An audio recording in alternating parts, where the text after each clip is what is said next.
একটি টেলিভিশন টক শোতে আলোচনা করতে গিয়ে এসে যায়। শিরোনামটি বেশ চমকপ্রদ।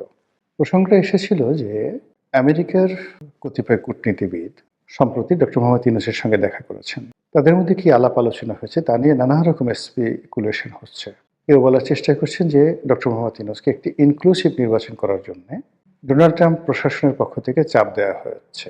এটা সত্য বা মিথ্যা আমরা বলতে পারব না। এর কারণ হলো যে ডক্টর মোহাম্মদ ইউনূসের দপ্তর থেকে তার প্রেস সচিব বা অন্য কোনো গুরুত্বপূর্ণ ব্যক্তি এ ব্যাপারে কোনো কথা বলেনি। আমাদের সামাজিক মাধ্যমগুলো এই মুহূর্তে অত্যন্ত শক্তিশালী এবং স্পষ্টতই সামাজিক মাধ্যমে যারা আওয়ামী লীগপন্থী কনটেন্ট ক্রিয়েটর রয়েছেন, তারা ডক্টর মোহাম্মদ ইউনূসের সঙ্গে মার্কিন কূটনীতিবিদদের বৈঠক, তারপর ডক্টর মোহাম্মদ ইউনূসের নিরাপত্তা উপদেষ্টা ডক্টর খলিলুর রহমান, তার কাতার ভ্রমণ, দিল্লি ভ্রমণ, আমেরিকা ভ্রমণ নিয়ে নানা রকম ন্যারেটিভ তারা একের পর এক তৈরি করে যাচ্ছেন। তো তাদের বক্তব্য হলো যে আমেরিকা বা ট্রাম্প প্রশাসন মূলত ডক্টর মোহাম্মদ ইউনূসের প্রতি একটা চাপ প্রয়োগ করার জন্য এই একবার খলিল সাহেবকে ডেকে নিচ্ছেন, একবার তার রাষ্ট্রদূতকে পাঠাচ্ছেন, হোয়াট এভার মেবি। আবার অন্যদিকে আওয়ামী লীগ বিরোধী যে সকল কন্টেন্ট ক্রিয়েটর ছিলেন, এখন তারা নিজেদের সমস্যা নিয়ে এতটা ব্যস্ত, কেউ জামাত নিয়ে ব্যস্ত, কেউ বিএনপি নিয়ে ব্যস্ত, কেউ এনসিপি নিয়ে ব্যস্ত। ফলে আওয়ামী লীগ নিয়ে পেন্স করা বা তাদেরকে খোঁটা দেওয়া বা তাদের বিরুদ্ধে একটা ন্যারেটিভ তৈরি করার মতো সময় এখন আর সামাজিক মাধ্যমে আওয়ামী লীগ বিরোধী যারা লোকজন রয়েছে তাদের নেই বললেই চলে। আর এই সুযোগটিকে পরিপূর্ণভাবে কাজে লাগিয়ে আওয়ামী লীগ এখন জলে, স্থলে, অন্তরিক্ষে। তারা একদিকে ডক্টর মোহাম্মদ ইউনূস, অন্যদিকে জামাতের যারা লোকজন রয়েছেন, অন্যদিকে এনসিপির যারা লোকজন রয়েছেন, এমনকি জুলাই আগস্ট বিপ্লব নিয়েও নানা রকম ন্যারেটিভ তৈরি করে ফেলেছে। ইতিমধ্যে যে ঘটনাগুলো ঘটেছে তা হলো যে জুলাই বিপ্লব, জুলাই আন্দোলনের পক্ষের যে কর্তা ব্যক্তি যারা ছিলেন তাদের বিরাট অংশকে আমরা এখন দেখতে পাচ্ছি না। আপনারা কি গত ১ মাসে জনাব ফরহাদ মাজাহারের কোনো বক্তব্য শুনেছেন? শুনেননি। কিংবা সরকারে খুব প্রভাবশালী দুজন ব্যক্তিত্ব। জনাব আ নাহিদ ইসলাম, তিনি বের হয়ে এসে এনসিপি করলেন। এখন নাহিদ ইসলামকে নিয়ে আর তেমন মাতামাতি নেই। জনাব মাহফুজ, যিনি তথ্যমন্ত্রীর দায়িত্ব ছিলেন বা মন্ত্রণালয়ের দায়িত্ব ছিলেন তিনি, আর আসিফ মাহমুদ সজীব ভুঁইয়া, বাংলাদেশ প্রতিষ্ঠিত হওয়ার পর কোনো একক ব্যক্তি যদি একাধিক মন্ত্রণালয় নিয়ন্ত্রণ করে যাকে বলা হয় প্রভাব প্রতিপত্তির একটা ইতিহাস তৈরি করতে পারে, তো সেই ভদ্রলোক সেই কাজটি করেছেন। এখন তিনিও এই নির্বাচন উপলক্ষে মন্ত্রিপরিষদ থেকে পদত্যাগ করে রীতিমতো একটা বেহাল দশায় পথে ঘাটে ঘুরে বেড়াচ্ছেন। নির্বাচনের মাঠ কতটা জটিল, কতটা কঠিন এবং কতটা নির্মম, এখন যারা নির্বাচনের মাঠে ঘুরে বেড়াচ্ছেন সেটা হাসনাত আব্দুল্লাহ বলেন, শেরজিজ বলেন, তাসনিম জারা বলেন কিংবা নাসিরুদ্দিন পাটোয়ারি, তারা হাড়ে হাড়ে টের পাচ্ছেন যে রাজনীতি কাকে বলে, ইলেকশন কাকে বলে। তো সরকারি মদদে রাজনীতি করা বা সরকারি মদদে প্রতিপক্ষকে গালাগাল দেওয়া আর নির্বাচনের ময়দানে প্রতিপক্ষকে মোকাবেলা করা যে কত কঠিন এবং বাস্তবতা তা এখন তারা হাড়ে হাড়ে টের পাচ্ছেন।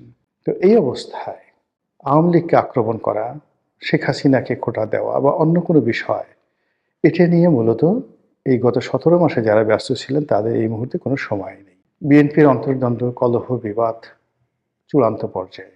জনাব তারেক রহমান সাহেব আসছেন, বিরাট একটা আবহ তিনি তৈরি করছেন এবং ক্রমশ তিনি ধীরে ধীরে তিনি যে একজন সাধারণ নাগরিক, সাধারণ ভোটার, সাধারণ এমপি প্রার্থী কিংবা ধরুন বিএনপির চেয়ারপারসন বা চেয়ারম্যান, এই পদের বাইরে তার যে কোনো সুপারম্যানশিপ নেই, তার হাতে কোনো জাদুর বাক্স নেই, কাঠি নেই।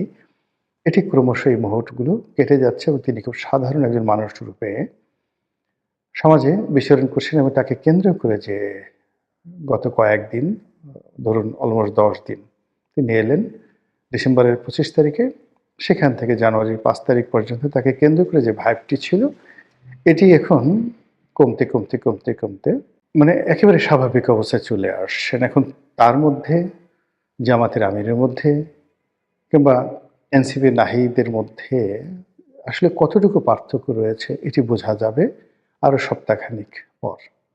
তিনি ইতিমধ্যে ডক্টর মোহাম্মদ ইউনূসের সঙ্গে দেখা করেছেন। তার মায়ের স্মরণ সভা হয়েছে।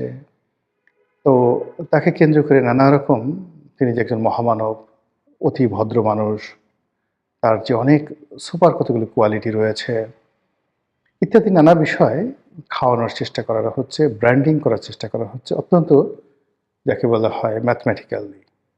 কিন্তু এগুলো ২৪ ঘন্টার বেশি মানুষকে আকর্ষণ করে না। মানুষ তার চিরাচরিত সমস্যার মধ্যেই থাকতে চায়।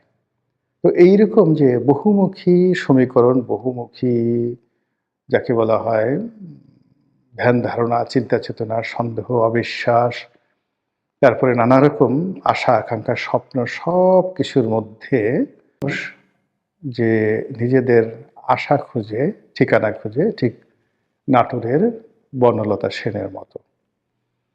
যেগুলো অসম্ভব, হবে না। যেগুলো কোনো বাস্তব ভিত্তি নেই কিন্তু শুনতে ভীষণ রকম মজা লাগে। কল্পনা করতে ভীষণ রকম তৃপ্তিবোধ হয়। এই বিষয়গুলোর দিকে মানুষের আকাঙ্ক্ষা বেশি এবং সেইগুলো নিয়ে সামাজিক মাধ্যমে তোলপাড় হয়। আর তারই ধারাবাহিকতায় ডক্টর মোহাম্মদ ইউনূসের সঙ্গে এই যে আমেরিকান যারা রাষ্ট্র দূত বা আমেরিকার যারা রাষ্ট্রীয় প্রতিনিধি এলেন, তারা এসে তাকে যেটা বললেন, কি বলেছেন আমরা জানি না। তার প্রেক্ষিতে হঠাৎ করে আজব একটা বিষয় এলো। ডক্টর মোহাম্মদ ইউনূস বললেন যে, আওয়ামী লীগ তাদের সঙ্গে রিকনসিলিয়েশন হতে পারে যদি তারা সরি বলে, দুঃখ প্রকাশ করে। আর এই যে আওয়ামী লীগের সঙ্গে রিকনসিলিয়েশন বা আওয়ামী লীগের সরি বলা, দুঃখ প্রকাশ করা, অপরাধ স্বীকার করা, এই বিষয়গুলো নিয়ে নানা সময় ডক্টর মোহাম্মদ ইউনূসের যে প্রেস সচিব আছে তিনি বিভিন্ন রকম কটূক্তি করেছেন।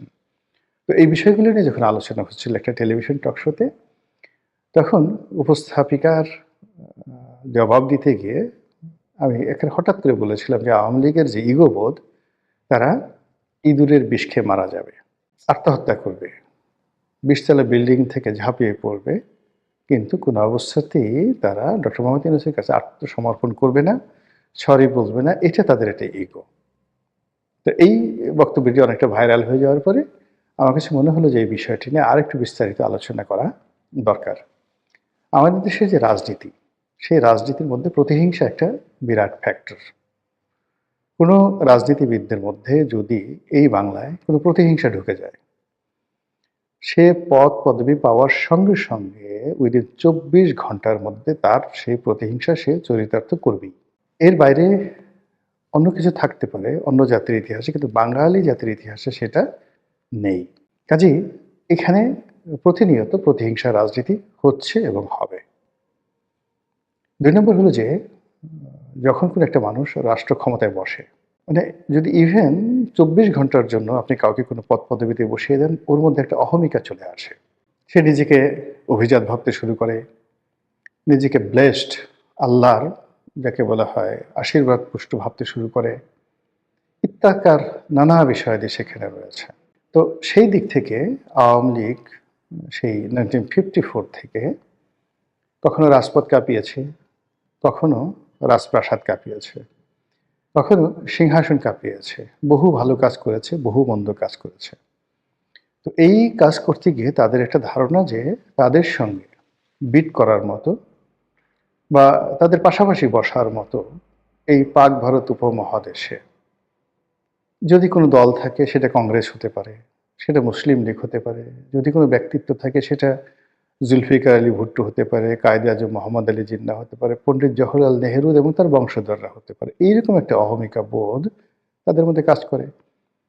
এটাকে আপনি আমি অহংকার বলতে পারি, দাম্ভিকতা বলতে পারি, কিন্তু আওয়ামী লীগ এটাকে মনে করে তাদের একটা লিগেছি।